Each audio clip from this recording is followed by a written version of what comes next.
Here we are then, Ratchet & Clank, Buy It or Bin It review. You've got myself, Apps, here from the Dimp Digital team, and I'm going to take you through my personal review and give Ratchet & Clank its official grading.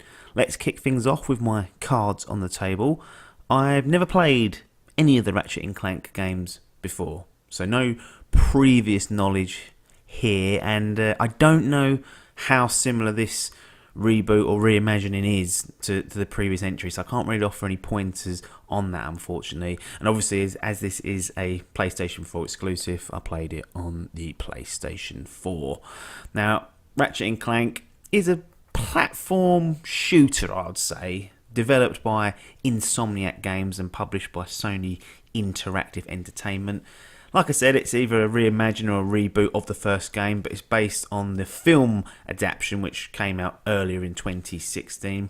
And you play mainly as Ratchet, although Clank does have a few solo parts in the game which are mainly environmental puzzles. These are a good distraction, but the main bulk of it you're spending with Ratchet. And with Ratchet you'll be working through the environments, clearing objects, using your tools to get through what's put in front of you, destroying your enemies, and gathering bolts, which are used to upgrade your weapons and buy new ones.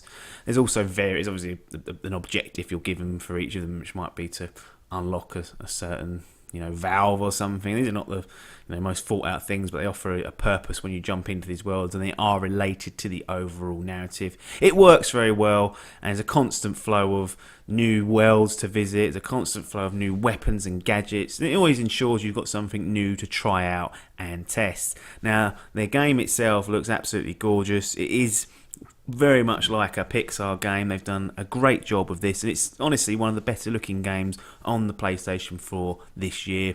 The narrative is light-hearted, family friendly, so you are not going to get any really deep or emotional scenes, but the humour that they put into it is more down that front, and it hits more than it misses. They break the fourth wall a fair amount of time, which is fun, and they even make jokes about the fact that this is a reimagination or a reboot of Ratchet & Clank.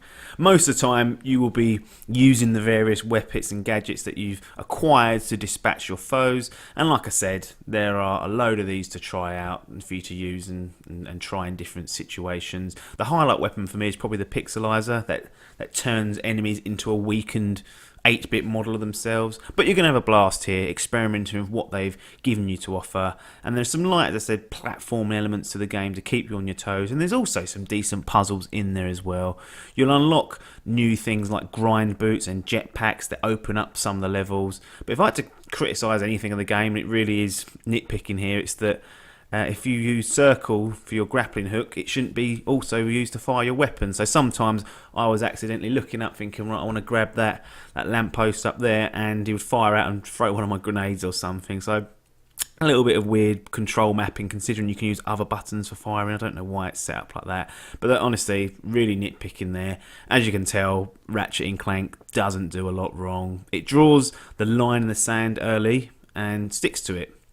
And what it's good at, it sticks to, and delivers an enjoyable video game that can be played by all ages.